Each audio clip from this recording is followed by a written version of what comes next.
Assalam wa rahmatullah. This mic better right here? This one?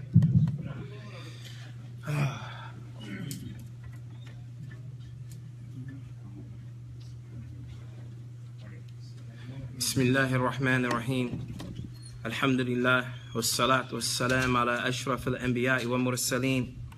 Nabiyyina Muhammad wa ala alihi wa sahbihi ajma'in. Allahumma anfa'na bima 'allamtana wa 'allimna ma yanfa'una. Allahumma zidna 'ilman innaka anta 'alimul hakim. Allahumma ij'al hadhihi muhadara hujjatan lana la hujjatan 'alayna ya rabbil alamin. Amma ba'd.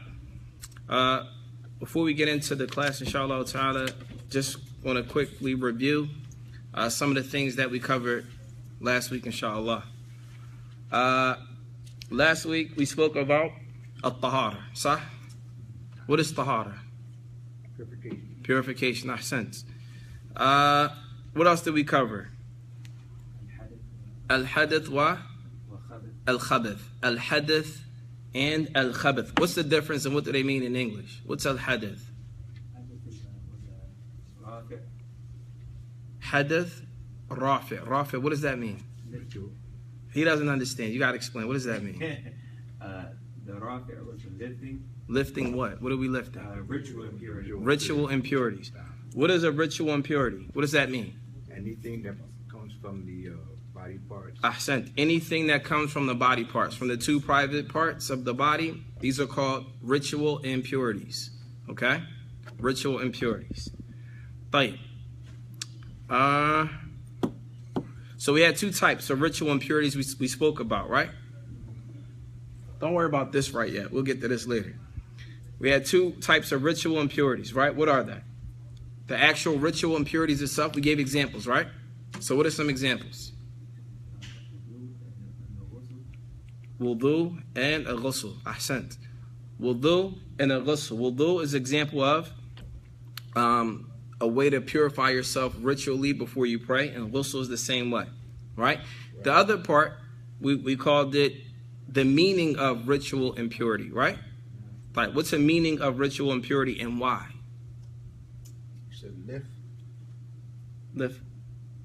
The meaning of lifting up or removing a ritual or not. No, the reason for lifting a ritual impurity. Huh? So we're looking for the mind right now? The meaning, yes. What is the meaning of removing a ritual impurity? What does that mean? It means that, wait a minute, the meaning was, it takes the, it's going to sound like I'm saying the same thing. No, it's okay. That's all right. It's all right. It's okay. But it takes the meaning as, it takes the... So give me the example that we used. Okay, so one of the examples we used was, like the person who, let's say he makes wudu in the morning time. Right. And then he doesn't break his wudu. Right. He wants to make another wudu. Like at dhuhr. Yeah, like at dhuhr time. He just wants a fresh wudu. Okay. So even though he's not lifting anything, he's not lifting anything, he made another wudu. So it's like a recommended wudu. So it falls in the same meaning. But it's not actually lifting up. Right. All right. Is that concept clear? No. If it's not clear, we're going to stop right here. Is that concept clear? Yes or no? If I don't see, listen, when we was, one of the mashayikh used to tell us, they said that if you ask somebody something clear, he said don't ask those questions because you give people the opportunity to lie.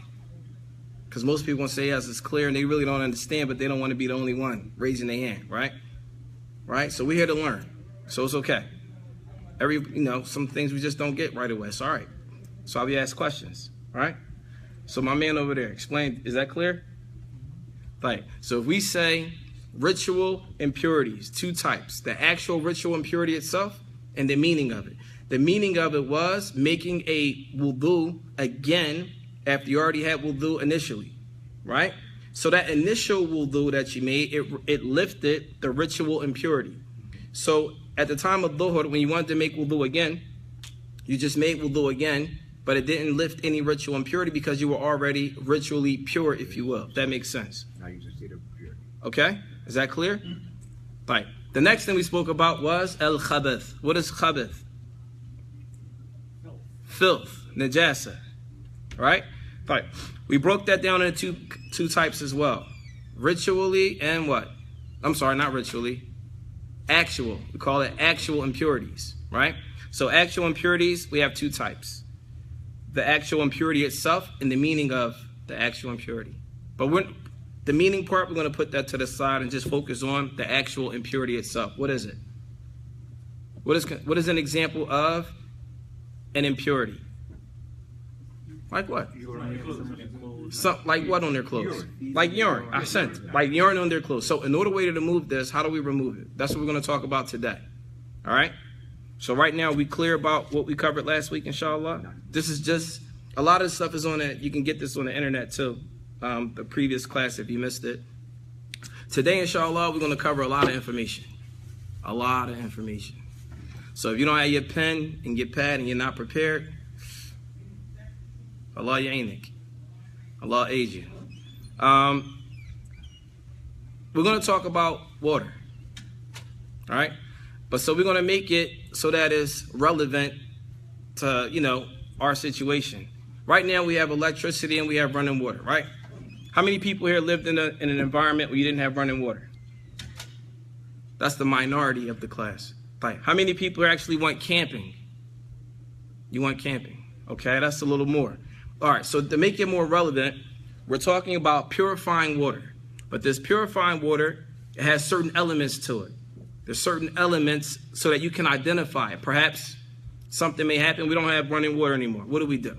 Or you might be out camping and so on and so forth, and there's water. Can you use it? Yes or no? So when you think about this, this was written in the 900th century, or in 986, I think, by Imam al-Hajjawi. His book is called Zaad Al-Mustaq'ni. Okay? However, the fuqaha, many of the ulama, when we talk about issues like this, we have to make it relevant so that people can understand. So, the first type of water, and basically our whole class, inshallah, is going to be written on the board here. Before we get started, the first thing we're going to talk about here, I'm going to use this pointer. Here we have al-ma. You see that here, guys? Let me slide this back.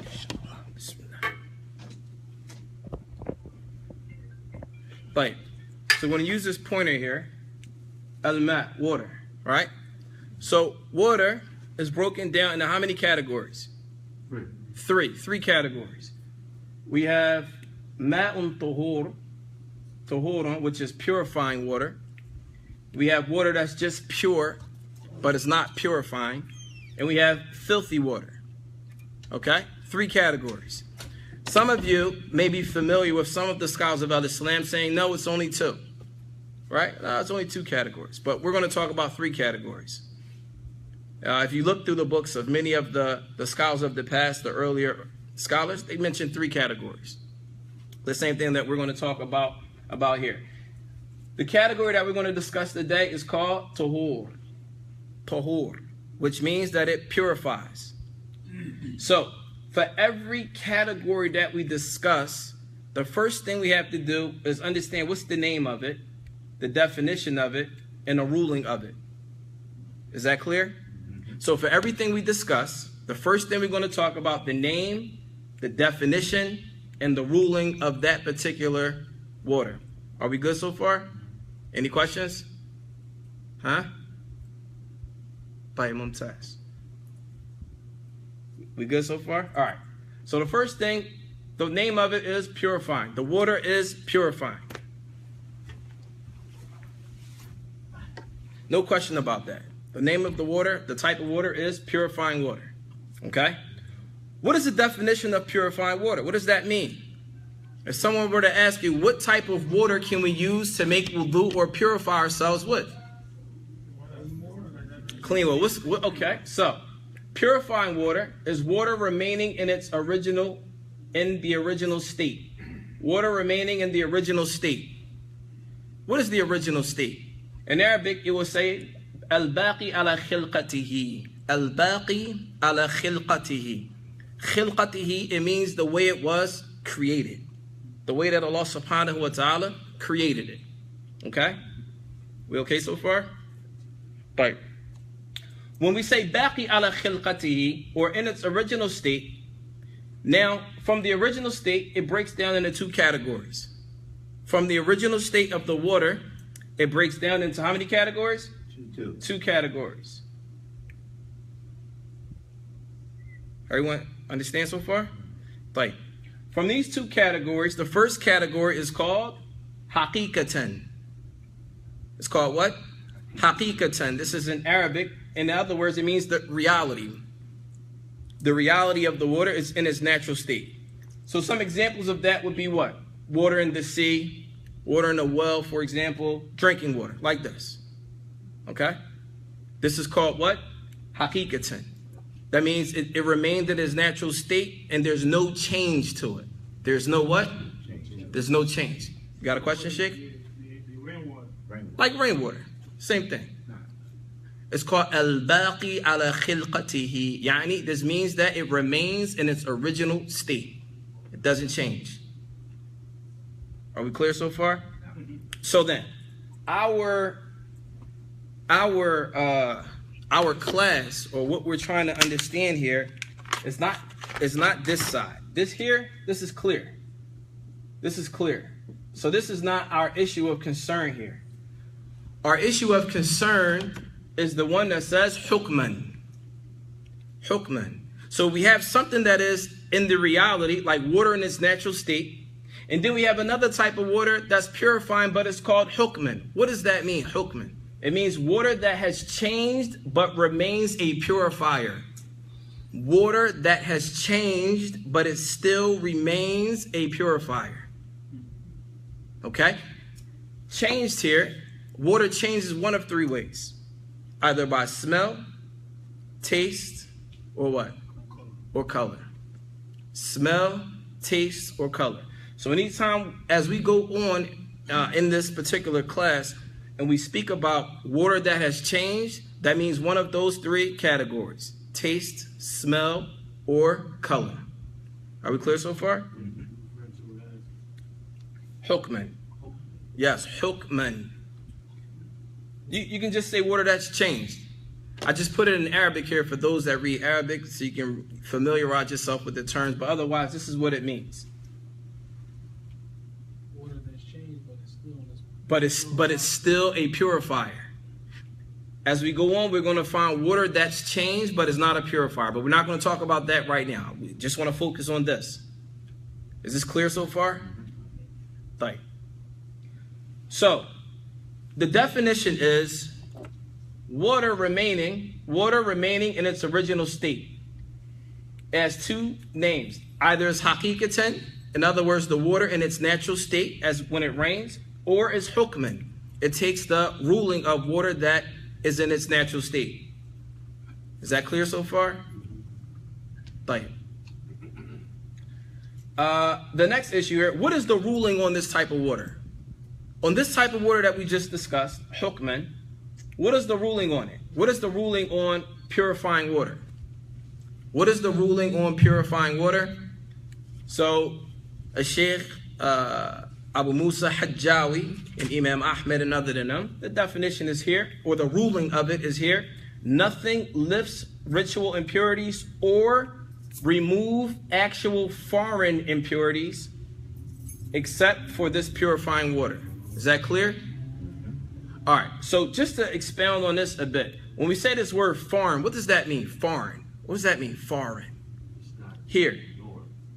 So it's not the norm. So when the ulama explain this, when the scholars of Islam, when they explain this part here about foreign, in Arabic it's called najizun tari'un. Najizun tari'un. If we say tari'un, which is foreign, what does that mean? So an example would be, if you have a thobe, we have a garment. And on our garment, some urine got on the garment. Some urine or some feces or anything that's impure, filthy, got on your garment. This is foreign. This is a foreign substance on a place that is originally pure. When a foreign substance comes to something that is originally pure, And this is called actual foreign impurity. Are we clear so far? I know you're not going to be able to memorize all this, so I hope you guys have writing this stuff down. Huh? We're going to have some tests on this too. Like, so then, any questions about this right here, what we covered so far? Any questions? You said it was things that change water, color, smell, what was the third one? Taste. Color, smell, and taste. Go ahead.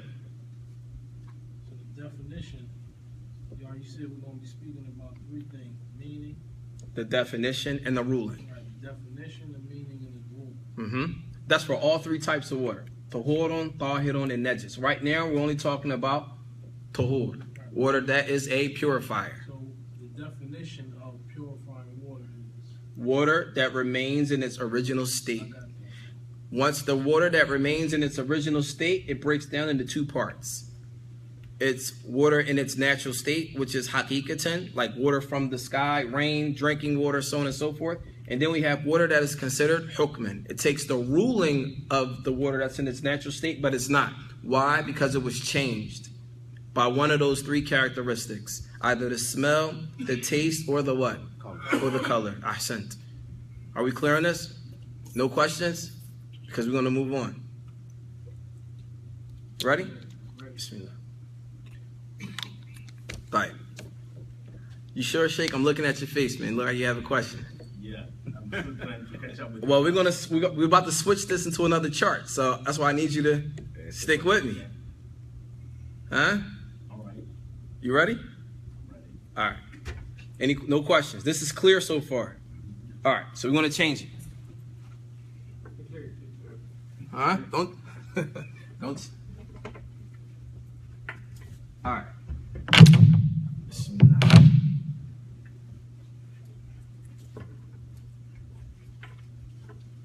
All right.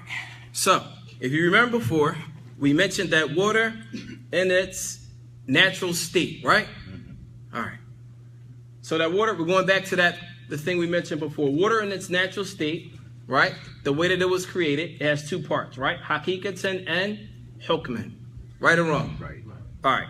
So now, I mentioned before, this hakikatan side here, we already know this. So we don't have to worry about this. This is clear. No one's going to ask questions about that. That's, turn on the spigot and there you go. But this is for the people, maybe you're a camper. Maybe you don't have access to water like you did before. Maybe to the end of it. Okay? There are different scenarios where, when we were living in Mecca, sometimes we didn't have running water. The water, they would have it on top of the building, and once it ran out, you had to wait for it's called the wyatt. They would call it a wyatt. A big water truck would come and fill up your building. But if not, you would have to go carry jugs. You had to use it for wudu, ghusl, whatever, So here, in this sense right here, we have to look at this, hukman. So here, I mentioned 5 scenarios here. 5 scenarios of examples, or 5 examples of hukman. Yani changed but remains a purifier. So this is water here that is changed, but it still remains a purifier. Are we clear? So now we're going to mention 5 examples of this type of water. This type of water that has changed, but it still remains a what? A purifier. Right. So right now, number 1. Milhu ma'i. Milhu ma'i. Salt water. What does that mean, salt water? How is that, changed? Not seawater, salt water. There's a difference between the two, and we'll talk about that when we get over here on the 3rd chart. Right now we're talking about salt in your water. What does that look like? For example, you have salt in your cup of water, all right? You got a cup of water, and you put some salt in it. Iodine or whatever. What is it going to change? It's going to change the taste. But once the taste is changed, it's still going to remain a purifier. The question that you just asked me, remind me when we get on the 3rd chart. The same exact question, because we're going to visit it again. Are we clear so far? Right. The next one is old water sitting for a year that has changed somewhat. The color, smell, or taste. It's still a purifier, right? If water was sitting, it's called Tul al-Mukth. Tul al-Mukth. It means that the water has been sitting for a very long time, but it still remains a purifier. So the questioner might ask, why? And I'm going to use this one as an example. Why does this remain a purifier if it changed?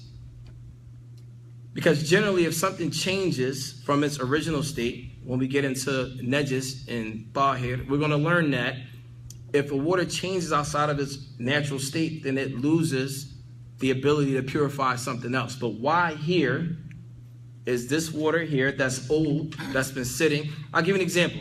If we had a gallon of water, or bigger, maybe 2-3 gallons in a bucket, and we sat it there under a tree for 6 months, and we come back later and it changed. It's going to change a little bit, right? It's going to be natural changes, but it's still going to change. Maybe things might fall in it, right? It's going to change. Maybe some algae or something will get inside, or something. We'll get to that later, but it's going to change somewhat, right? Why is it tahur? Why does it remain a purifier, even though it changed?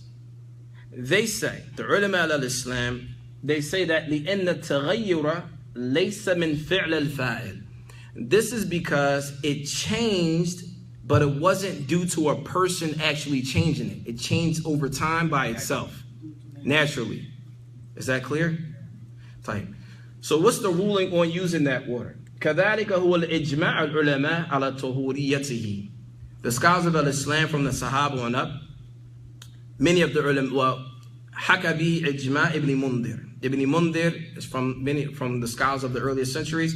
He said that this is an ijma'. Yani, in other words, this is a scholarly consensus that this water is a purifier. So think about it. Right now you're camping. You come across some water, it looks, Stagnant. It looks stagnant. It's still a purifier. You can still make wudu with it. You can still make ghusl with it if the water has been sitting for a very long time. Long as it's not changed by anything that's impure. Long as it's not changed by anything that's impure. Like, we're going to talk about that too. Because this water here changed by something that is pure, not necessarily a purifier. Like what?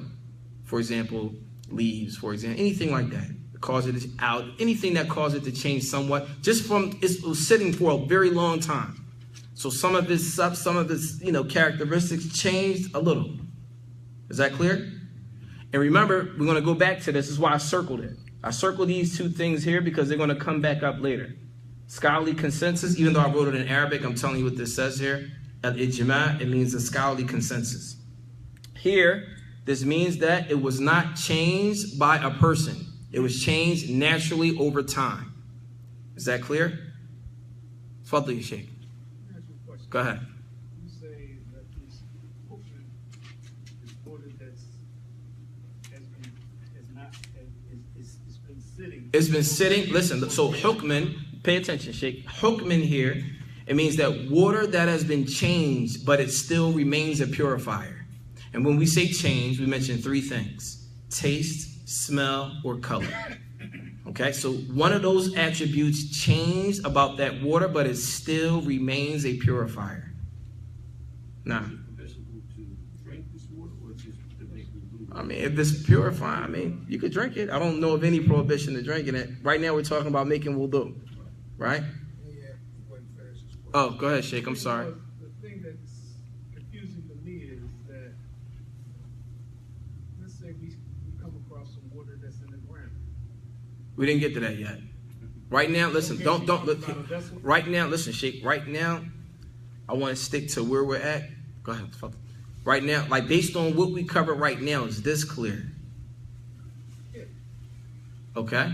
If this is clear thus far, then we're going to touch what you're saying later. I don't want to. Okay. So right now, up until this point, is this clear? Up until number 2? No. All right. What's not clear? My thing is, what I'm trying to say is, this water that's been sitting, Mm-hmm. does it come out of the vessel? Has it been placed by someone in a vessel? So let's say it was placed in a vessel. Let's say it was a puddle on the ground, but it's over a gallon's worth of water. Let's say that the water is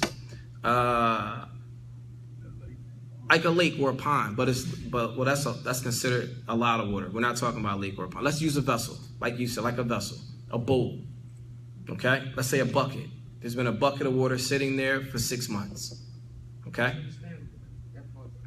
All right. So let's use that. Okay. I'm good with that. So where aren't you good at? My thing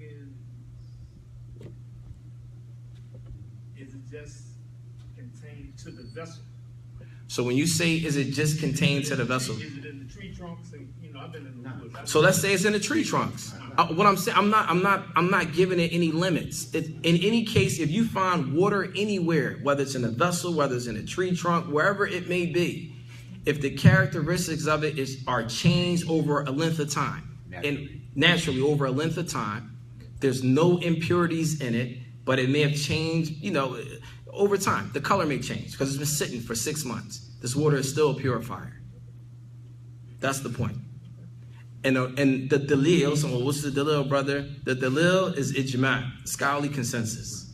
Consensus of the earlier scholars of Al-Islam. There's even a hadith that talks about it, but many of the ulama said that the part, and here's another benefit, is that sometimes there may be a hadith, part of the hadith is sahih, and the other part of the hadith is da'if. The part of this particular hadith that's da'if, they say if it changes, the taste, the smell, and the color changes, then it becomes impermissible to use. That part of the hadith is da'if. However, the ulama, the scholars of Al-Islam, they all agree that the meaning of it is correct. Does that make sense? This is a whole nother subject. I just wanted to slide that in there. All right, I don't want to lose. Let me just back up. Erase that. Just scratch that last part. Scratch it. I don't want to throw any curveballs. Just scratch that. We're going to get back here. All right, I don't want to open up nothing. Let's just scratch that last part and back up. Is this clear? Are we moving? Okay, let's move on to the next one. Number 3. If it changed with something that is different to prevent, like what? Oh, I'm sorry. If it changes with something, I can't even read my handwriting. If it changes with something that is difficult to prevent, say for example, before we said if the water just sat for a long time. Here, if the water changed, for example, some algae got into it, some moss grew into the water. Have you guys seen water like that? Right. This water here still remains a purifier. It still remains a purifier. What about if any leaves fall? like we live in urban areas and stuff. Sometimes the water gets like trash and all kinds that's something different. We didn't get that. If it's trash in it, then that's maybe something that's impure. Okay. Right? Here, I don't think anyone's going to say trash has some pure qualities to it. Right? All right? Say again? They eat trash. Well, we just listen. Al-hukm al-ghalib. Most people don't eat trash. I'm just saying from just a pure legal standpoint. All right. So we got to stay the course. We got a lot to cover. All right, inshallah. So then, number 4. The 4th type is water. First, are we clear up on number 3? If it changes with something you can't prevent. Yes. Like what? Can you prevent algae from growing in water? No. Moss? No. Maybe if it's sitting outside and some leaves from a tree fall into the water? No. You can't prevent any of that. Right? So in this case, that particular water, even though it has changed somewhat, it still is a purifier. It still is a what? Purifier. Are we good on this? On number 3? Well, my question is, if the water's been sitting, just sitting there. Uh-huh. You said it's already make wudu. So you saying you can take that water and rinse your mouth out with that water? If it's good to make wudu, you can rinse your mouth out with it. It's a purifier. I'm not saying it's something, listen, pay attention to me. I'm not saying, listen, let's make this clear. I'm not saying you leave the masjid, you want to go outside and look for puddles of water and want to test it out. No, but what I'm saying to you is right now, we got to understand that right now we have access to water. but there may be a time you don't have access to water. And then you have to try to figure out what to do. I'm not trying to, I grew up with, in them situations. I'm sure you did. Come on, you Marie. We talked about it. But what were you saying? Like I go riding the four-wheelers in the trails over Jersey. Okay. Way miles away from any stores. Where are you at? Over in Jersey in the trails. Right? Okay. Uh-huh. No water might be around. Right. Except for a leak. Right. Well, a leak is something different. We're going to talk about that later. Yeah, a leak is a whole different category. Right now, the water that we're talking about, too, is considered a small amount. Okay. It's not a large amount of water. It's a small amount. All right? So, number 4, water next to a carcass, and it has an odor. So, say, for example, let's say that tree trunk, or you have that bucket of water. You left it there. You're out camping. You have that water on the side for wudu. You go away, you go out, you go hunting, whatever. You come back, you find a dead carcass next to your water. And the wind's blowing. So, that odor is going to travel. Right? So now that odor somewhat it affects the smell of your water. Right or wrong? So at this point, this water here still remains a purifier. Even though it affected the characteristics of the water. So I put here limada. Why? Because isn't that dead carcass considered najis? Nah. Yes or no? Yes. Yes. So then why is that water still a purifier? You said the carcass is next to the water? The carcass is next to the water, and the smell. It altered your purifying water to some extent. Yeah. So why is that water still a purifier? Physically impure. It didn't Make the water impure. Like it didn't touch the water. Okay, so look, what do some of the fuqaha? They say that لأنه لم يختلط به بل بالمجاورة. That dead carcass did not mix with the water. It was just merely next to it. It was just merely next to the water. However, it didn't mix with the water. فقد هو يشبه المكث بطول الزمن. And so the ulama al-Islam, they use something in Islam. I think we spoke about this in the first class. We called it al-qiyas. How many people remember what qiyas was? We spoke about it. Analogy, analytical deduction. What does that mean? Because it's very important to this hukm. See, one of the benefits of studying the Sharia is that we got to use things and make it applicable. So how does it apply here?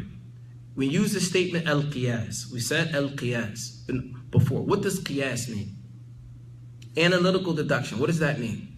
What example did we use 2 classes ago? Who remembers? You wasn't here? All right, who was here 2 classes ago? You were here. Yes. Now, what was the question again? What is qiyas? What are some examples? Because it's important to understand this right here. The 4th one, if you understood what we covered before, you're going to understand this. Everything that we cover is all connected. Okay? Go ahead. Yeah, I think we make comparison with liquor and Ahsant. So what we did was, when we spoke about qiyas, we spoke about, first of all, we have to have a substance that we all know the ruling of that substance. Like what? We use alcohol, right? Alcohol is impermissible to drink. Bil ijma'. There's a scholarly consensus that alcohol is haram. Allah mentions it in the Quran, so on and so forth, right? So the ruling on drinking alcohol is impermissible. Is that clear? Clear. Right. Can I get high? No. I'm asking. Can I? Cannot. Why not? Is there an ayah in the Quran that say I can't get high? Is there a hadith that say I can't get high? Specifically, the same way it specifically says you can't drink alcohol, there's something else that specifically says I can't get high. But it's, No. Because if you drink alcohol, you gotta get high. Anything that gets you high, It's an intoxicant. So then listen, pay attention. The reason why alcohol is impermissible is because it causes the intellect to fluctuate. It alters the intellect. So anything that alters the intellect is impermissible. And there's a principle in Al-Islam, it's called al-hukm yadurru ma'a illatihi wujudan wa adaman. And what this means is a ruling in Islam is contingent on the reason for its prohibition. If anything that, if for example, whatever is that whatever is present in that alcohol that causes it to be impermissible, if you find it in another substance, then it takes the same ruling. Is that clear? All right, so let's look at this example here. How does that relate? Contingent on whether that substance is found in another item or another thing. So let's look here. Here, the scholars of Al-Islam, they compared this dead carcass next to water. They compared this to what? Tul al-Mukth. They compared it to number 2. They said, hey, this water is similar to the water that's been sitting for a very long time, and it was affected. So based on that change from the water being affected from a long time that it was sitting, is similar to water that's changed by a carcass laying next to it. This is the, you might agree or disagree, but this is the example that they use based on qiyas. Is that clear? Or no?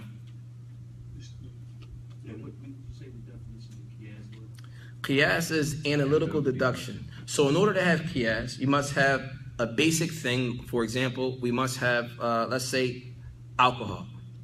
Then we have to have the ruling for it, and we have to know why it's made impermissible. Because we also covered something else from the first class. A ruling in Islam is broken down into 2 categories.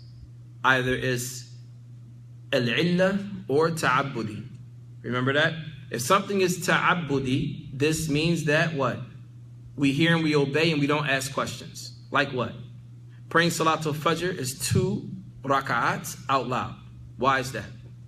And why do we pray 4 raka'at for Dhuhr and they're all silent? Why is that? We don't know. Why 3 raka'at for Maghrib and why 4 for Isha? Why 2 allowed for Maghrib and 1 silent for Maghrib? No one knows the reason for that. So the scholars of Al-Islam say, Sami'na wa ata'na. We hear and we obey and we don't ask questions.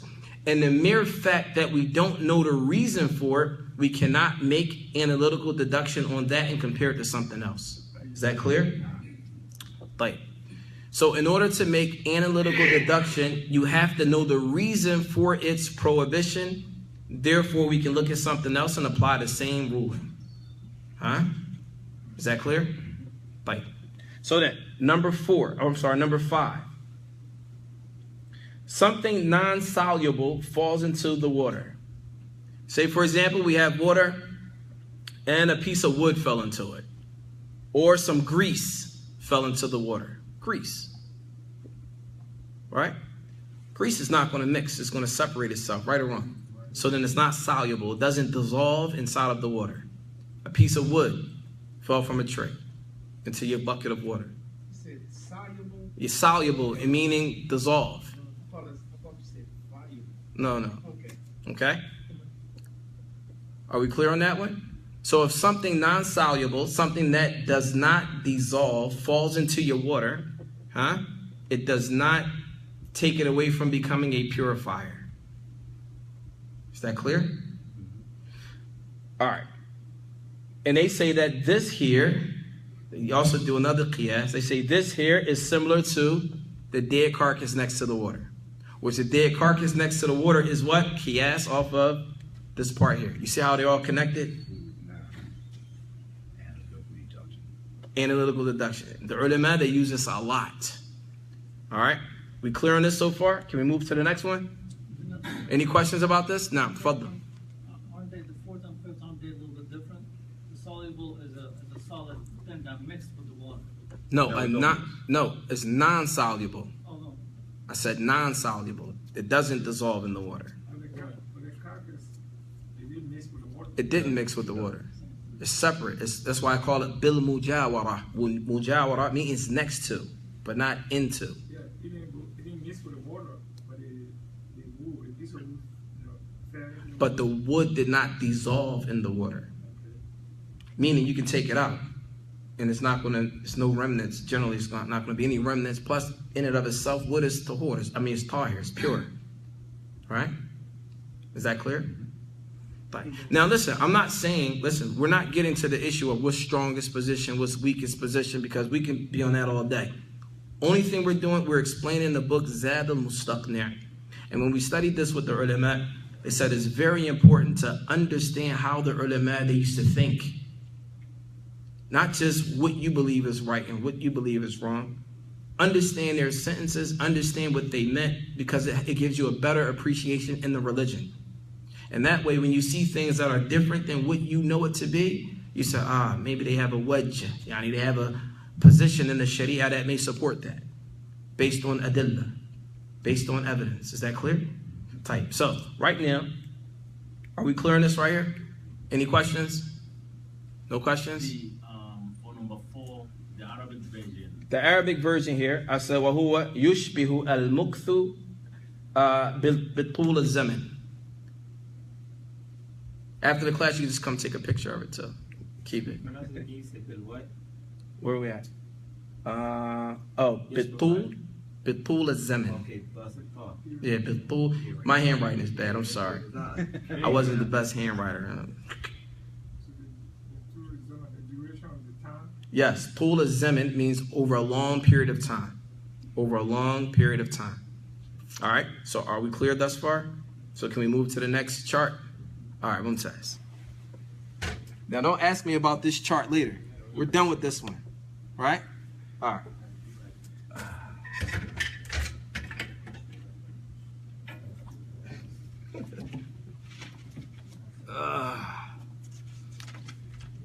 This is the last one.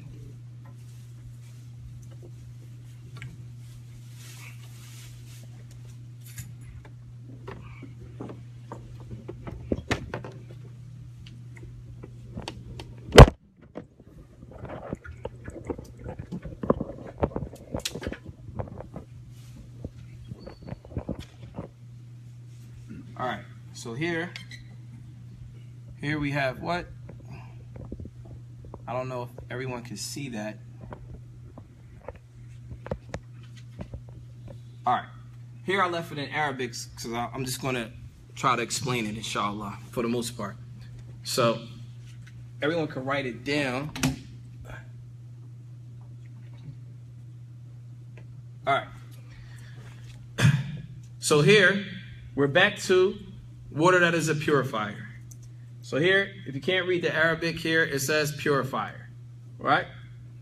Purifier, okay? Now, the water that is a purifier, it also breaks down into 2 categories. Water that is a purifier, it also breaks down into how many categories? 2 categories. The first category is called makruh, which means you can translate it to mean offensive. And the other category is called ghayru makruh, which is considered not offensive. Right? Make sense? Like, so when we say offensive, there are 4 types of water that is considered offensive. In other words, it's not recommended to use it, even though it remains a purifier, but it's not recommended to use it. So somebody might ask, well, why isn't it recommended to use it if it's still a purifier? It's a good question, right? That's a good question, right? If it's a purifier, why can't we use it? I mean, why is it recommended that we don't use it? This is something that we learned from the ulama, Sheikh Abdul Majid As-Subayl, may Allah preserve him. He said, anytime you have issues like this, the scholars of Al-Islam, they say this is because they call it khuruju min al-khilaf.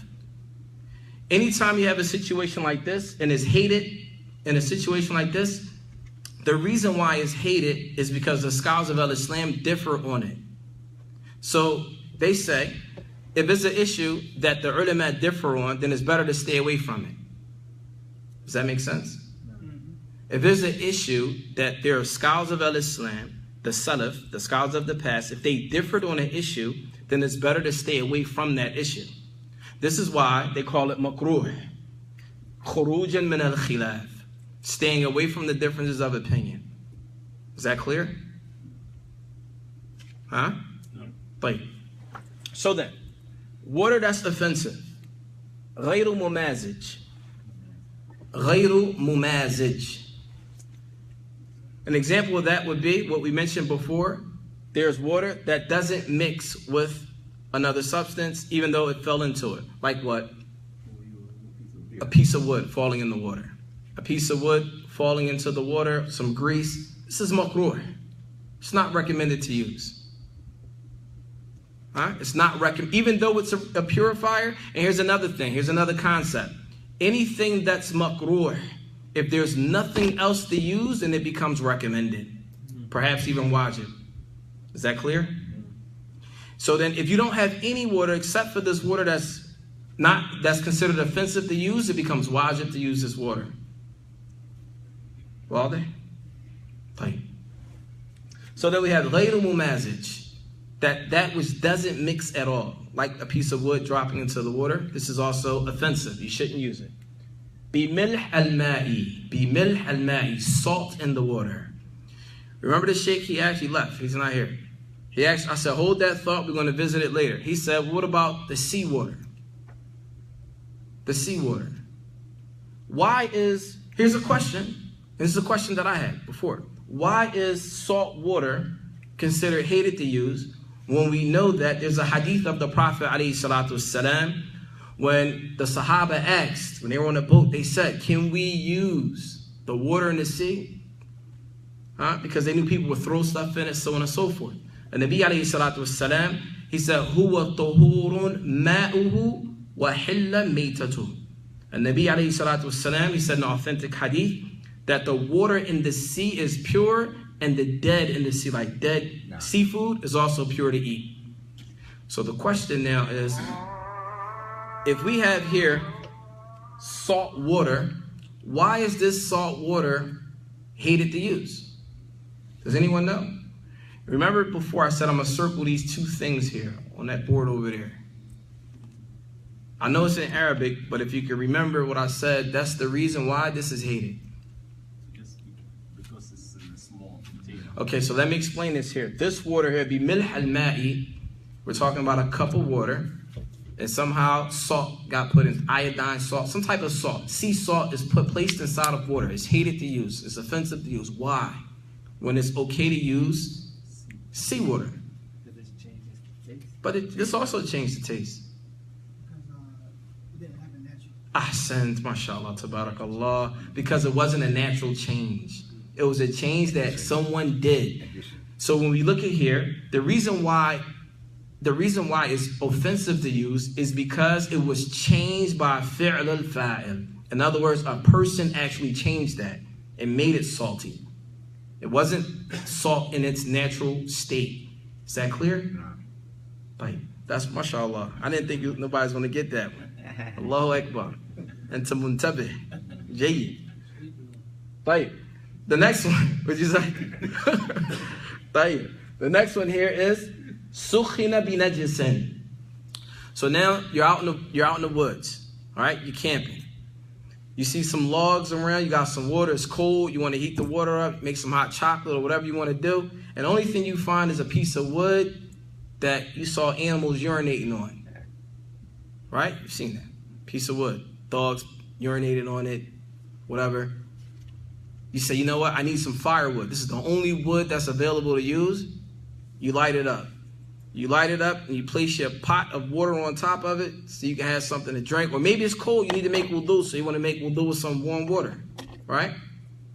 Like, this water right here is still a purifier, but it's not recommended to use because, as the ulama say, you're not safe from pieces of that najasa from that wood popping into the pot of the water. Is that clear? You look confused. It's clear? Like, so the next one, and then the next one here, the last one here, is an istu'mila fi taharatin mustahabba. You mentioned this in the very beginning. If let's say for example, a person makes wudu. A person makes wudu, right? So if the water was already used in tahara mustahabba, say for example, if I have a bucket of water and I made wudu with it, but I didn't make the type of wudu that removes impurities. I was already in a state of purification, but I still use the water to make tajdeed wudu or to renew my wudu, even though I already had wudu. It didn't change any of its characteristics, except for ritually it was used in a sunan wudu. And therefore, it's not recommended to use. Is that clear? Or no? Why? Well, we'll talk about why later. Because why is that? Because the water changed. Why? How did it change? Ritually, it was used for something else, another act of worship. So now you're going to use this same water for another act of worship again. Then they say it's not recommended. However, you might read. We're not getting to the differences of opinion yet. Right now, I just want you to understand the position here. Is that clear? Now, I got a question. There's a lot of part of New Jersey. You go there. There's a what? A lot of part of Central Jersey. Uh-huh. The water, the smell, it tastes, and the color is not right. Right. What is it? A lot of water? So I'm talking about the tip water. Some part The of tap New water, Jersey. that's different. Yeah, that's different. Those towns, they taste bad. Where is it coming from? If it's coming from Ma'ul Kathir, if it's a lot of water, a whole lot of water, I don't want to get into that. And we'll talk about that next class. Because next class is specifically dealing with a lot of water. It's going to talk about stuff like that. I don't want to get sidetracked because that's a whole nother conversation. So with the number 4. Moshe. Now.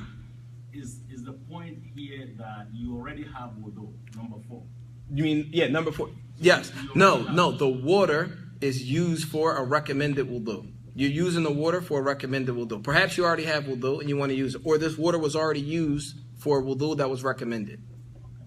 All right? It wasn't used to remove an impurity, a ritual impurity, but it was used for a recommended wudu. So it changed ritually, if you will. That makes sense. Okay? That's not clear. It's translated on one time. Translated from 2, salt water, water that was heated with something that's najis. And it's istu'mila fi taharatin mustahabba. If the water was used in a recommended wudu. It was already used. If the water was already used in a recommended wudu, and you're using it again. Let me make that clear, because you said it's not clear. Right now I have a pot, right? I want to use this pot. The water was already used in a recommended wudu. Right now, you already have tahara, right? So you have a bucket of water, and you're going to make wudu out of it again. It's called tajdeed al-wudu. In other words, you're renewing your wudu right now. So you're going to make wudu over the pot of water. Whatever water drips off is dripping back into the bucket, right? To the end of it. I said, man, I don't have any water. He said, well, look, I have some left over here. It was used in a recommended wudu. It's hated to use this water. Now, here's the flip side. If you use that water to remove a ritual impurity, and the remaining water, according to the madhab of Imam Ahmed, this water is impermissible to use. Is that clear? Why is it impermissible to use? Because they removed the... Because it was used. Because now they say it was used to lift a ritual impurity. Therefore, the purifying factor from that water is removed. However, that's not a strong position. I just want you to understand that. That's it. So we don't go, oh, brother, if you use this, no. We're gonna, if you read through Sheikh Uthaymeen's or some of the modern ulama, they might say, no, we don't take that position to the end of it. I'm just giving you the position of the earlier scholars of Islam on these issues. Okay? Is that clear about the bucket and used for a recommended wudu? Because this is important. You might look at this issue now and say, oh, it doesn't make sense. But when we move into the other chapters, there's a lot of things that are predicated based on that statement we just said. See, the fuqaha understand something. They don't just say things just to say it. If they say that here in this situation, then rest assured we're going to move further on in the book of purification and other issues are going to come up. For example, women when they have their haid, we're going to talk about water then. Istijmar. We're going to talk about making wudu, how to make wudu. There's a lot of areas where these principles might come back up again. You're going to mention it again. This is why they said that. Now it makes sense. All right? But we don't want to go too far ahead. Right. So are we clear on what's the offensive side yet? Everything's clear? Right. The third one was heated water that has najis. Okay, you're heating up water with something that is najis. Like what? I just mentioned a piece of wood. Right? Piece of firewood that is filled with urination. Because you're out in the woods, animals come, they urinate all over it. It smells. But that's all you have to light the fire up. So you're going to light the fire up with this piece of wood and put your pot on top of it to burn it. This is hated. Even though it's still a purifier, but it's not recommended to use it. All right? Like, the first one is ghayru mumazij, something that falls into the water but is non-soluble. It doesn't mix with it, like a piece of wood or grease or kafour, which is another type of something that you cut off, like wood or whatever. All right? Are we good? Right. So now we're going to slide over to ghayru makruh, something that's not offensive to use. Rather, it's labats. Yeah, you can use it if it's preferred to use. Huh? Number 5. We didn't get the number. There's only 4. Yeah. So here is not offensive to use.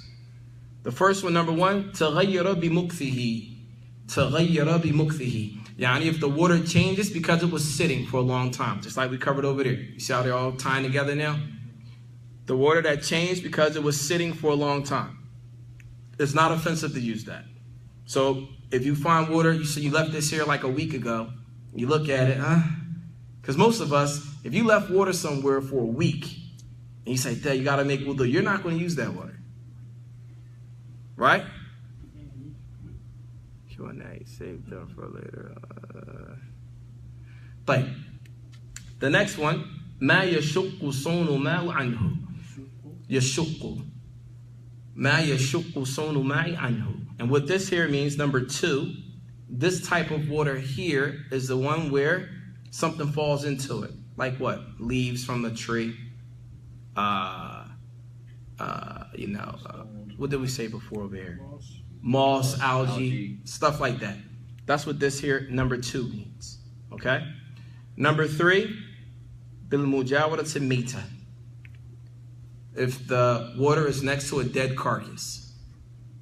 That's this one here. If the water is next to a dead carcass, it's recommended. It's not offensive to use that water.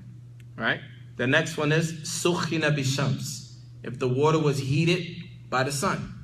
You got a bucket of water, you place it under the sun. Right? The next one here is sukhina bitahir. The water was heated by wood that didn't have anything on it. Now remind you, this whole, first of all, are we clear on this right here? You see how everything is tied in now? Now let's look at this here. So, yeah, any impurities. Like firewood that doesn't have urine on it, or anything like that. So if you look at all of this here, if you think back to the very beginning of the class, we mentioned that water, the definition is what? Ma'un tahur huwa baqi ala khilqatihi. Purifying water is water that remains in its original state. You guys with me? When we said original state, we said the original state has 2 different categories. That which is haqiqatan, which is in reality the way that it was. And the other one is what? Hukman. And everything that we covered on these last 2 boards were all hukman. In other words, they still take the position of water in its natural state, even though it changed to some degree, either by taste, smell, or color. Now, so right now we just finished part of tahur. What we have to cover after that is a lot of water. And, we're going to talk about that. Then once we finish that section, then we're going to move on to water that is considered pure but not a purifier. And then after that, water that is considered filthy. Then after that, we'll be done the issue of water. Any questions about this? Think about it, guys.